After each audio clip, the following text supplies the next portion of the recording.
Hello दोस्तों, नमस्कार। आज हम आप लोगों को फिर से केदारनाथ यात्रा की अपडेट दे रहे हैं कि कल रात केदारनाथ क्षेत्र में भारी बारिश होने से कई जगह भूस्खलन हुआ। और जिस भूस्खलन में कई लोगों की जो मकानें हैं वो भूस्खलन की चपेट में आई। रास्ते की अपडेटें आप देख सकते हैं कि रास्ते में किस प्रकार से यात्रियों की जो जमावड़ा है केदारनाथ क्षेत्र की ओर बढ़ रहा है। और कल रात जब केदारनाथ क्षेत्र में भारी बारिश हुई, अगस्त्यमुनि, रुद्रप्रयाग, केदारनाथ, गौरीकुंड, अन्य क्षेत्रों में कई भारी भूस्खलन हुआ। जिसमें पहली सी तस्वीरें हम आपको दिखा रहे हैं, ये गौरीकुंड के ठीक 100 मीटर आगे पर है, जहां पर ऊपर से पहाड़ी से बड़े बड़े बोल्डर आने से यहाँ मार्ग बाधित हुआ। और कुछ समय बाद यहाँ पर जो पीडब्ल्यूडी विभाग के लोग हैं, लोक निर्माण विभाग के लोग हैं, उन्होंने रास्ते को खोलने की कोशिश की और रास्ते को थोड़ा बहुत यात्रा के लिए सुचारू करने का काम किया गया। आप लोग देख सकते हैं इस प्रकार से कई समय के बाद, 1 डेढ़ घंटे के बाद यहाँ पर पुलिस प्रशासन के द्वारा यात्रियों को केदारनाथ क्षेत्र की ओर भेजे जाने की तैयारी शुरू की गई। जिसमें से 1000 से 1500 यात्री केदारनाथ क्षेत्र में फंसे हुए हैं और जिनको सुरक्षित पूर्वक इस प्रकार से निकाला जा गया है। और केदारनाथ क्षेत्र में आज एक बड़ी जो उपलब्धि है वो हो रही है, वहाँ श्रीमद् भागवत का आयोजन किया जा रहा है। उसके जो व्यास हैं वो सेमवाल हैं, और जो गंगाधर सेमवाल हैं और वेंकट व्यास है कबेटा गांव के, वो केदारनाथ क्षेत्र में श्रीमद् भागवत का रसास्वादन करवा रहे हैं। वो इसलिए कर रहे हैं क्योंकि 2013 में केदारनाथ क्षेत्र में जो आपदा आई थी उसमें दिवंगत आत्माओं की शांति के लिए किया जा रहा है। और आगे जो अपडेट हम आपको देते हैं, ये देख सकते हैं आप, ये अगस्त्यमुनि विजयनगर का क्षेत्र है, जहां कल रात भारी बारिश होने से ऊपर से बड़े बड़े बोल्डर आने से गाड़ियों की जो बोनट है वो क्षतिग्रस्त हुए। और आप लोग देख सकते हैं किस प्रकार से गाड़ियों के बोनटों के ऊपर इतने बड़े बड़े जो पत्थर हैं वो गिरे, जिससे कि गाड़ियों के ईंधन को भी काफी नुकसान हुआ, भारी बर्फ को भी काफी नुकसान हुआ। लोगों ने यहाँ पर जो समतल था एक स्टैंड बना रखा था गाड़ियों को लगाने के लिए, लेकिन ऊपर से भारी बारिश होने के कारण ये देख सकते इतने बड़े बड़े बोल्डर आए और फिर ये गाड़ियों को काफी नुकसान पहुंचाया। यहाँ पर आजकल सावन के माह में इस प्रकार से बहुत बड़ी बड़ी जो मुसीबतें हैं वो तैयार हो जाती हैं। बारिश ज्यादा होने से कई तरह की जो मुसीबतें हैं वो तैयार होती है। तो आप लोगों से अनुरोध है, बारिश में यात्रा करने अगर करनी है तो सतर्क होकर के करें, ताकि किसी भी तरह का कोई नुकसान ना हो। और केदारनाथ क्षेत्र से आप लोगों को अपडेट देते हैं कि जो मंदिर परिसर से लेकर के और 100 मीटर के दायरे में आप देख सकते हैं मंदिर को सजाया गया है, क्योंकि यहाँ श्रीमद् भागवत का आयोजन किया जा रहा है। सावन के पवित्र मास में भगवान शिव का गुणगान किया जाता है बिल्व पत्र से, और जो ब्रह्म कमल होता है, कमल पद्म जिसे कहा जाता है स्थानीय भाषा में, उसको भगवान शिव के ऊपर चढ़ाया जाता है। अनेक प्रकार के जो फूल हैं यहाँ खिले हुए हैं। इन फूलों को यहाँ मंदिर परिसर के चारों ओर लगाए गए हैं ताकि खूबसूरती बनी रहे।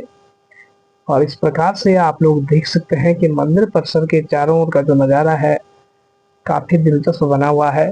रास्ते में आप देख सकते हैं कि कल भारी बारिश होने से यात्रियों में काफी अफरा तफरी का जो माहौल है वो बना हुआ था, क्योंकि रास्ते में हमने आपको अपडेट दी कि किस प्रकार से यहाँ जो घटित घटनाएं हैं वो हुई है और इसमें कई लोगों को काफी नुकसान पहुंचा है। ग्रामीण क्षेत्रों में आप देख सकते हैं कि भारी बारिश होने से केदारनाथ परिसर के चारों ओर के जो रास्ते हैं, कंकड़ पत्थर आने से रास्ते ब्लॉक हो जाते हैं, जिससे कि आने जाने में कठिनाई होती है। ये लिंचोली का ऊपर का एरिया है और केदारनाथ क्षेत्र में अब 11 किलोमीटर का जो रास्ता है वो कम किया जा रहा है सुरंग के माध्यम से। तो आप लोगों को इस प्रकार से जो सुरंग है वो केदारनाथ क्षेत्र में तैयार की जा रही है। कालीमठ क्षेत्र के जाल चौमासी से 11 किलोमीटर सुरंग का जो रास्ता है वो तैयार किया जा रहा है। परसों जो न्यूज आई थी उस न्यूज के तहत अब इसके ऊपर सर्वे शुरू हो रहा है। जाल चौमासी से 11 किलोमीटर जो रास्ता है लिंचोली के क्षेत्र तक जाएगा और फिर वहां पर स्टेशन बनेगा और वहां से 6-7 किलोमीटर का जो एरिया है वो केदारनाथ क्षेत्र के लिए रह जाएगा, जिससे आवागमन में काफी सुविधाएं होंगी।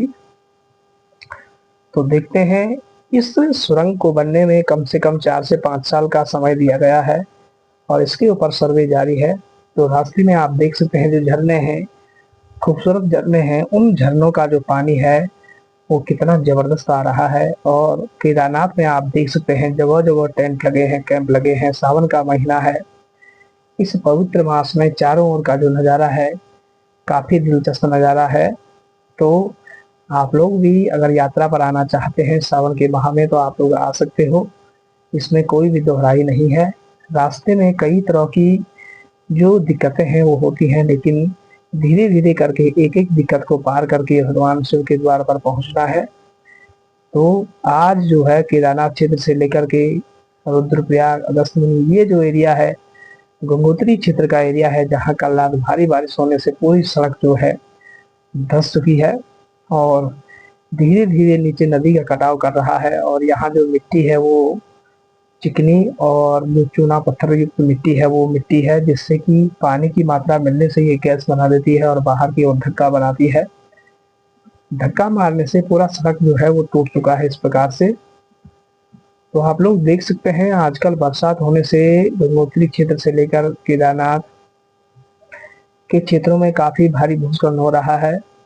तो ऐसे समय में यात्रा ना ही करें तो अच्छा है, क्योंकि अपनी जिंदगी रहेगी तो यात्रा कई बार होगी। तो इसी प्रकार से आधे रास्ते में आप लोगों को ले चलते हैं कि केदारनाथ क्षेत्र में आज की जो अपडेट है वो आप लोगों को देते हैं कि किस प्रकार से रास्ते की जो अपडेटें हैं। ये देख सकते हैं आप, लिंचोली के ऊपर का एरिया है, चारों ओर कोहरा लगा हुआ है और धीमी धीमी बारीक बारिश लग रही है। जो बारिश बिल्कुल बारीक होती है वो काफी भयानक होती है। इस प्रकार से गाढ़ गहरे उफान पर आ जाते हैं, क्योंकि कंटिन्यू होती है ऐसी बारिश जिससे कि गाढ़ गहरे उफान पर आ जाते हैं। चारों ओर भूस्खलन का जो खतरा है वो बना होता है। तो ऐसी बारिश में अगर यात्रा करोगे तो बहुत बड़ी हानि की ओर इशारा हो सकता है। इसलिए आप लोगों से अनुरोध है, अगर यात्रा करनी ही है तो सुरक्षित पूर्वक ही करें। और मंदिर परिसर से लेकर के चारों ओर का जो एरिया है वो हम आप लोगों को दिखाने की कोशिश कर रहे हैं कि किस प्रकार से सुबह शाम दोपहर की जो अपडेटें हैं केदारनाथ से आप लोगों को देने की कोशिश कर रहे हैं। तो आप लोगों से अनुरोध है कि अगर आप लोगों को यहाँ की अपडेटें पसंद आई होंगी तो वीडियो को लाइक करें, सब्सक्राइब करें, शेयर करें। फेसबुक के माध्यम से आर के पहाड़ी ब्लॉग को सब्सक्राइब करें, फॉलो करें। इंस्टाग्राम के माध्यम से आर के पहाड़ी ब्लॉग को फॉलो करें, ताकि यहाँ की पल पल की जो अपडेट है वो आप लोगों को मिलती रहे। विदा लेते हैं। भगवान शिव आपकी यात्रा को मंगलमय करे, आपका जीवन सुखमय हो। जय बाबा।